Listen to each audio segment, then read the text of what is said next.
قرآن کریم ترجمه شروع کو او د قرآن مجید تفسیر شروع کو. نو دا په دې ټولو علومو کې یو ډېر بابرکته علم دی او د خیر او برکت ډک علم دی او دې وجې نه چې دا قرآن څوک زده کي نو هغه هم الله تعالی د خیر او د برکت نه دی او دې وجې نه هغې ته مبارک دی. قرآن معلم ته مبارک دی. دې وجې نه دا یو ډېر لوی اعزاز دی، یو ډېر لوی مرتبه ده د الله سره چې الله یې د قرآن استاد او د قرآن طالب العلم ته ورکوي او د دنیا تمام خیریت دا رسول الله صلی الله علیه وسلم د قرآن په استاذ کې او د قرآن په طالب العلم کې راجمع کړی چې خیرکم من تعلم القرآن. لکه آیات چې ستاسو مخکې ما تلاوت کړم دې ترجمه داسې ده. الله رب العزت فرمایي دا قرآن چې ستاسو مخې ته پروت دی، دا قرآن چې تاسو ترجمه کوئ، دا قرآن چې دې لپاره به تاسو بې ناستې کوئ او تکلیف به تېروئ، او دا قرآن چې دا به تاسو سروتوئ او پرې باندې کار کوئ. ان هذا القرآن یقینا دا قرآن د دې څه کار دی؟ یهدي للتي هي اقوم، دی ښوونه کوي هغې لارې ته چې هغه درسته ده، برابره ده. کوم ځای ته برابره ده؟ الله طرف ته برابره ده، جنت طرف ته برابره ده، حق او صداقت طرف ته برابره ده. دا ډېر لویه کامیابي ده. زما مخکې یو حدیث پروت دی، دا تاسو ته وایم. دغه حدیث تاسو ښه په غور باندې واورئ نو د قرآن مجید د ترجمې ته به ستاسو مینه نوره هم زیاته شي. وعن الحارث الأعور عن علي قال سمعت رسول الله صلى الله عليه وسلم. علي رضی الله تعالی عنه چې زموږ استاد او څلورم خلیفه دی، هغه وایي چې ما د نبي علیه السلام نه واورېدل چې ستکون فتنه، زر ده چې دنیا ته به د فتنو دا فتنې به دنیا ته سر راښکاري او دا دنیا به د فتنو نه ډکه شي. د کفر فتنه به وي، د شرک فتنه به وي، د دهریت فتنه به وي، د دنیا پرستۍ فتنه به وي، مختلفې فتنې به سرونه راښکاره کړي. او د ستکونو معنا دا ده چې زه ژوندی یم او دا سر داسې نشي راښکاره کولی، خو زما د وفات نه به وروستو راښکاره کړي. ستکون معنا ده زر د چې راښکاره شي.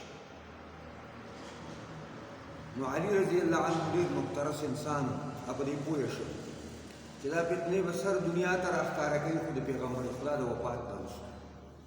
نو بیا به یې موږ علاج څه کوو؟ د هغه فتنو به څه علاج؟ نو ما فورا تپوس وکړو چې په ما المخرج منها یا رسول الله، د دې دپاره به د راوتو لار څه وي؟ د دغه فتنو نه به موږ څنګه بچ شو؟ دغه د کفر او د بېدینۍ او د ضلالت د لارو نه به موږ څنګه بچ شو؟ نو موږ له بچاو به څه وي؟ نبي کریم صلی الله علیه وسلم ورته وفرمایل چې کتاب الله دا ستاسو مخکې کې پروت، کتاب الله د الله کتاب دا به تاسو له دې فتنو نه راوباسي او دې فتنو نه فيه نبأ ما قبلكم وخبر ما بعدكم. په دې کتاب کې د مخکنو خلکو خبرونه پراته دي، د نوح علیه السلام نه راواله د عیسی علیه السلام پورې دا ټوک پکې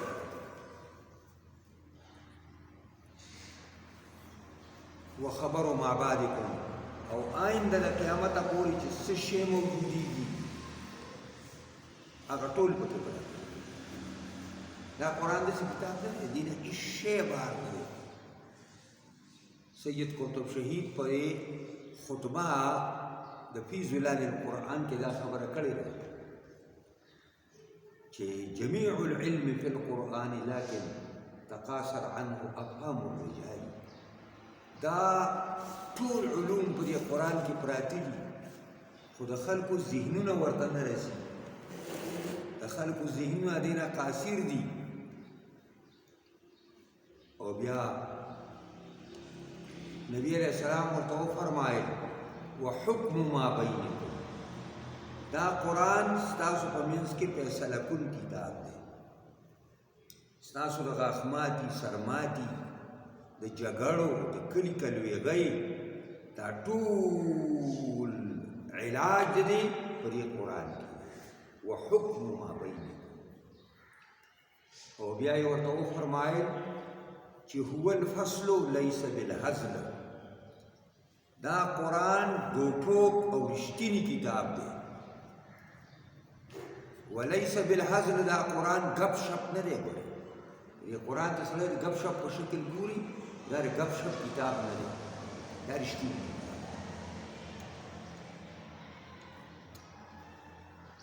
ومن ترکه من جبار قسمه الله، دا داسې کتاب دی چې کوم ظالم دا کتاب پرېږدي الله یې ټوټي ټوټي کړي او الله یې تس او نس کړي. موږ ډېر ظالمان په خپل زندګۍ کې ولیدل چې دا قرآن یې شاته اچولی دی، الله غر کړي دي او الله تباه کړي دي. او ډېر ظالمان شته د هغې انتظار دی چې دا به هم الله غر کړي تباه دی. دا څومره چې راځي دا ټول د قرآن په لار کې رکاوټ. دا قرآن دې ملک کې نه پرېږدي، دې قرآن له قانوني حیثیت نه ورکوي، دا یې بند کړی. نو دا قرآن چې کوم ظالم پرېږدي یا ظالم به خولې ټوټي ټوټي تس نس دی، خپل قهر و غضب سره به یې میلاو. ومن ابتغى الهدى في غیره اضله الله، دا داسې کتاب دی چې د دې نه علاوه په بل کتاب کې سړی درسته لار ګوري چې الله ته ورسوي نو خدای به یې ګمراه کړي. بل کتاب داسې نشته د قرآن مقابله کې چې ته په هغې باندې الله ته ورسوي. دا قرآن برالې په دې باندې او بیا نبی کریم صلی الله علیه وسلم ورته وفرمایل هو حبل الله المتین وهو الذکر الحکیم وهو الصراط المستقیم. دا قرآن دا الله داسې کتاب دی، دا قرآن دا الله داسې کتاب دی چې په دې کې دا د الله تعالی مضبوطه رسۍ ده. وحبل الله المتین معنا دا ده دا د الله تعالی پړی دی، د الله بیاس ده، د الله رسۍ ده.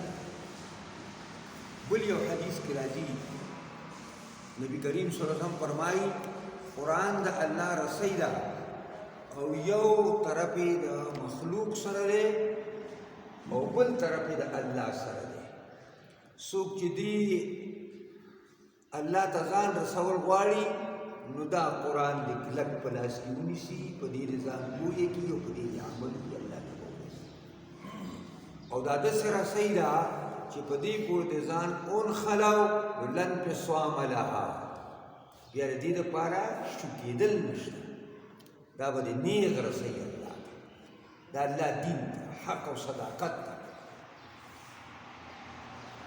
وهو ذکر الحکیم، او دا یو محکم ذکر دی، دا داسې مستحکم ذکر دی چې د ټولو اذکارو سردار دی. او هو الصراط المستقیم، دا قرآن د الله رب العزت درسته لار دی. د خدای لار ګوري، درسته لار ګوري، صحیح لار ګوري، نو دا قرآن هو الصراط المستقیم.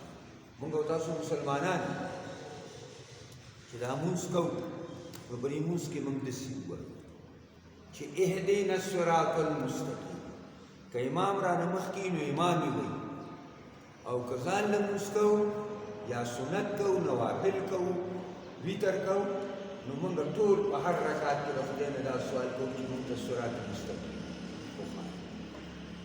وښایه موږ ته صراط مستقیم یعنی موږ په صراط مستقیم باندې کلک او مضبوط کړه ٹھیک شو نو دا الله مضبوط موږ د خدای نه په هر رکعت کې د مانځه په هر رکعت کې مطالبه کوو چې موږ ته صراط مستقیم په دې حدیث کې راغله ته د الله نه صراط مستقیم غواړې دا قرآن صراط مستقیم دې کې کوواله نشته دې کې کنډونه نشته دې کې قندړې نشته دا همواره لار ده او نه وسیله نبی صلی الله علیه وسلم په باره کې قرآن مجید کې په خپل ذکر دی چې پیغمبر دې خلکو ته داسې ووایي چې ان هذا صراطي مستقیما فاتبعوه ولا تتبعوا السبل فتفرقكم به عن دين الله خلکو ته ووایي دا زما لار دا قرآن لار دا درسته لار صحیح لار